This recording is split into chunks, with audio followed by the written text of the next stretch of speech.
يا مساء الورد والفل والياسمين على عيونكم حبايبي، عاملين ايه؟ يا رب دايما تكونوا بألف خير. انا النهارده بكيلو بس من الدقيق عملت احلى فطاير بالحليب والجبنه، بس بجد طالعه في منتهى الجمال، وطبعا الشكل بتاعها واضح. بكيلو بس من الدقيق هتحضري احلى فطاير محشيه بالجبنه. بصوا تحفه بجد، عجينه هشه وطريه في منتهى الجمال، والنتيجه اهي. دي اللي بالجبنه التركي، وكمان دي اللي بالجبنه البيضاء. بجد نتيجة ممتازة وعجينة ممتازة ومقادير مظبوطة مليون في المية. يلا بينا على الفيديو عشان نشوف المقادير والمكونات والطريقة اللي انا عملت بيها الفطاير بتاعتي النهاردة كانت ازاي وعبارة عن ايه. السلام عليكم ورحمة الله وبركاته، حبايبي واخواتي واصحابي الحلوين، عاملين ايه؟ يا رب دايما تكونوا بألف خير. مساء الفل والسعادة والهنا على عيونكم. النهاردة ان شاء الله هنعمل مع بعض وصفة للمعجنات. طبعا بقالنا كتير جدا ما عملناش اي حاجة من المعجنات. النهاردة ان شاء الله هنعمل فطاير الحليب والجبنة. هنعملها بطريقة سهلة وبسيطة جدا، والمكونات بتاعتها بسيطة جدا، والطريقة بتاعتها اسهل ما يكون. بس قبل اي حاجة نسمي ونصلي على سيدنا محمد عليه افضل الصلاة والسلام. وما تنسيش الفيديو لو عجبك اللايك الحلو بتاعكم والاشتراك في القناة وتفعيل الجرس عشان يوصلك كل فيديوهاتي اول باول. يلا نسمي الله ونشوف المقادير اللي معايا. كل اللي انا هحتاجه للفطاير بتاعتي النهارده، هعمل كيلو من الدقيق.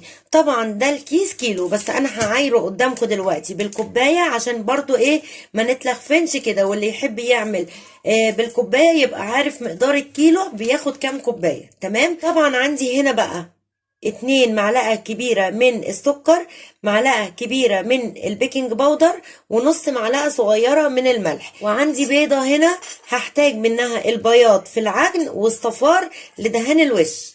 وطبعا هحتاج بقى ايه لبن دافي. هنا برضو هعاير قدامكم وهوصل لكم في الاخر انا احتاجت قد ايه من اللبن، بس اهم حاجة يكون دافي. وعندي هنا بقى طبعا كيس خميرة بحاله. خلاص كده، تعالوا كده نسمي الله ونعاير. مننا بيحب يستخدم المعجنات بتاعته بالكوبايه، وانا واحده منهم. فانا هعاير الكيلو، هقول لكم طلع كام كوبايه، وهوريكم الكوبايه اللي انا بعاير بيها. طبعا دي الكوبايه دي موجوده عندنا في كل البيوت، مج الشاي العادي خالص. هعاير بيه دلوقتي وهشوف هيطلع كام كوبايه.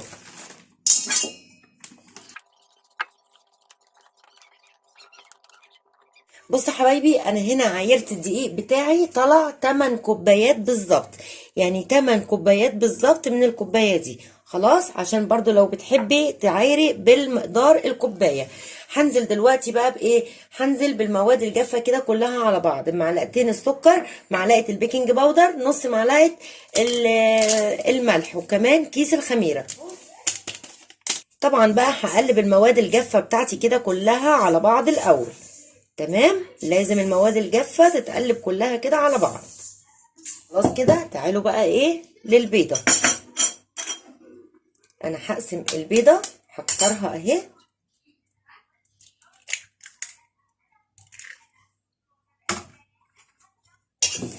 هاخد البياض بتاعها واسيب الصفار، يعني هطلع الصفار اهو.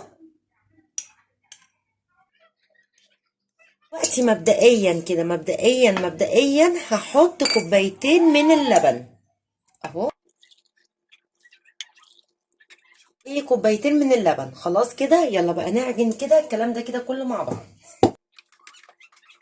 يلا نسمي الله كده ونعجن. بسم الله.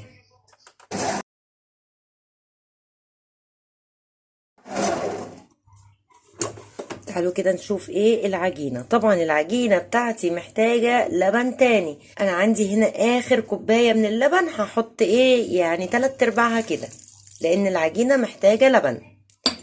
وهعجن تاني وهشوف وهوصل لكم طبعا في الاخر.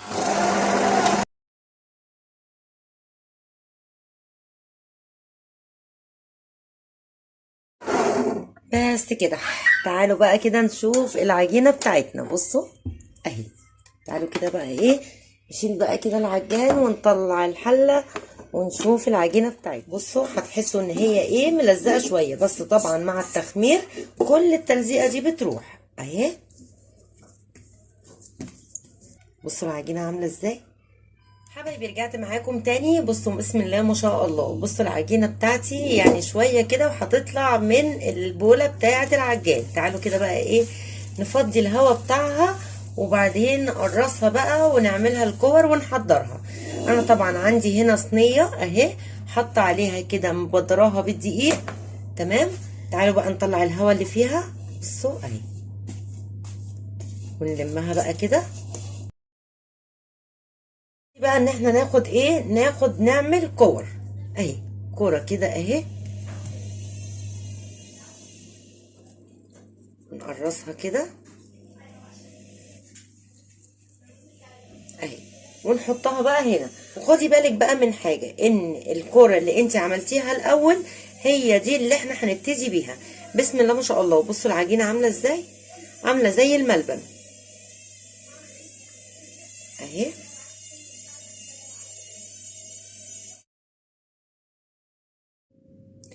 حبايبي انا هنا خلصت الكميه بتاعتي اهي. طبعا كل واحده بقرصها بروح مغطياها اهي. العجينه بتاعتي كده اهي كلها ايه، عملتها على كور. طبعا قبل ما هشتغل بيها لازم اغطيها واسيبها ترتاح شويه. خلينا متفقين ان كل خطوه للعجينه لازم ان انا اخليها تبقى مرتاحه شويه. هسيبها كده 10 دقايق ربع ساعه تهدى لغايه ما احضر الحشوه بتاعتي. نرجع بقى نشوف ايه، هنشكل العجينه بتاعتنا والسندوتشات بتاعتنا ازاي. انا طبعا هنا بصوا بسم الله ما شاء الله، بصوا العجينه بقت عامله ازاي. طبعا سبتها هي كمان، نوع العجينه حلو قوي ما شاء الله، ونوع الخميره كمان حلوه. يلا نبتدي بقى باذن الله مع اول واحده. هاخدها اهي، بصوا هحطها كده على ظهرها وابتدي ان انا ايه، افرد معايا، وهتتفرد معايا بكل سهوله عشان طبعا العجينه اخد حقها وزياده في الخمر. تمام كده اهو.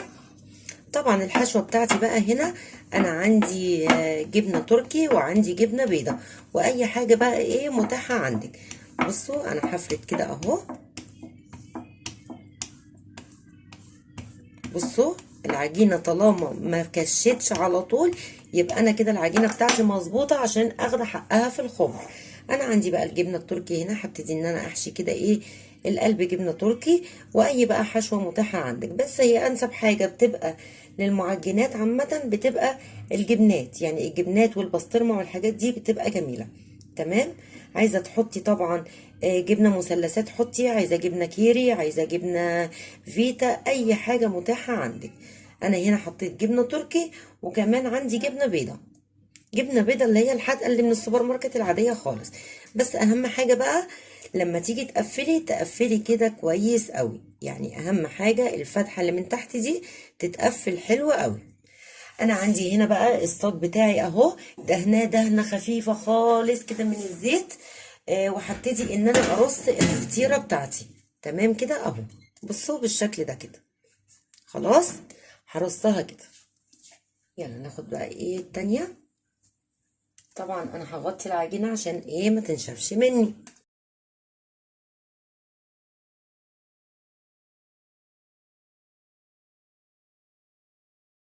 اهي. تمام كده.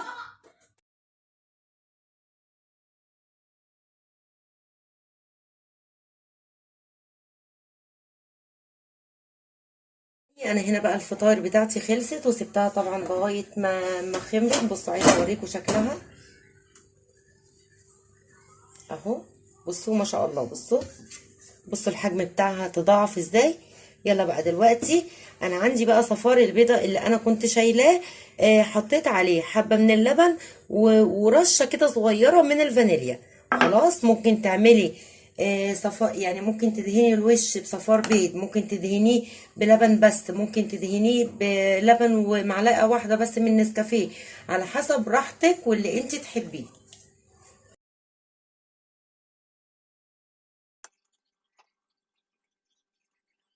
تعالوا بقى ندهن الوش بتاعنا اهو. بصوا صفار البيضة وحبة اللبن نطرة بس من الفانيليا. خلاص.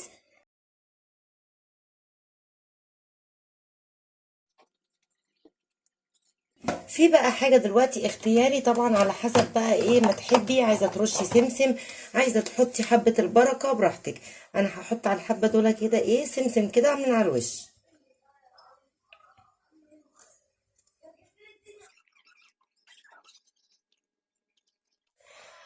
بس يا حبايبي انا كده خلصت اهو العيش بتاعي او الفطاير بتاعتي.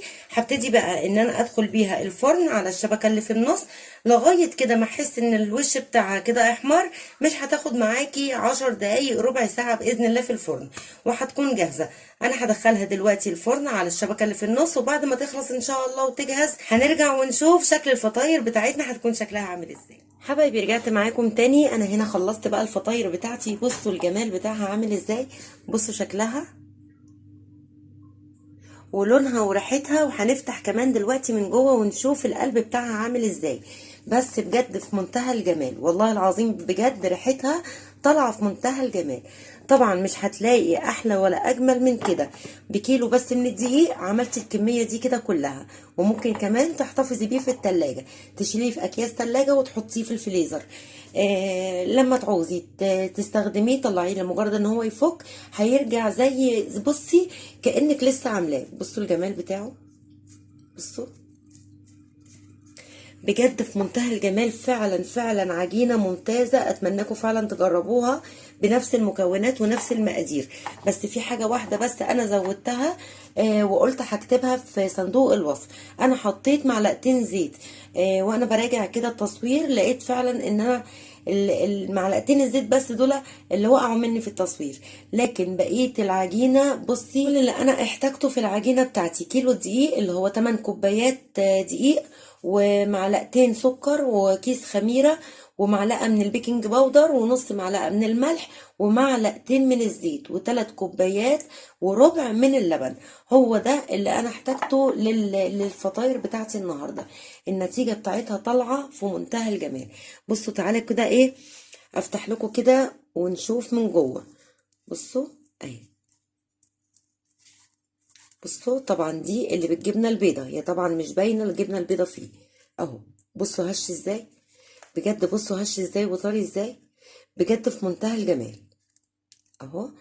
ده كده اللي بالجبنه البيضه. طب وده كده تقريبا الجبنه التركي. بصوا بصوا التسويه بتاعته عامله ازاي، وبصوا لونه من فوق، بصوا في منتهى الجمال. وبصوا هاشش ازاي، بصوا عالي ازاي. تعالوا كده نفتح برضو من جوه اهو اهو. بصوا جمال، ايه رايكم؟ بصوا العجينه مفرغه، وبصوا تحفه والله العظيم تحفه اهو.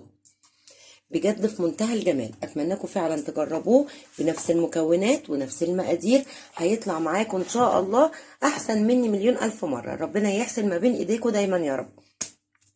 الوصفة سهلة وبسيطة، وقلنا بقى نجدد بقى ندخل حبة معجنات شوية. اتمنى الفيديو النهاردة يعجبكم، واتمنى وصفتي النهاردة تعجبكم. وما تنسوش الفيديو لو عجبكم اللايك الحلو بتاعكم والاشتراك في القناة وتفعيل الجرس عشان يوصلك كل فيديوهاتي اول باول. نتقابل الفيديو الجاي على خير ان شاء الله في وصفة كده سهلة وبسيطة. اسيبكم في حفظ الله ورعايته. اتمنى لكم كل الخير والسعادة والهنا وراحة البال. اقول لكم حبايبي تصبحوا على الف خير. سلام عليكم.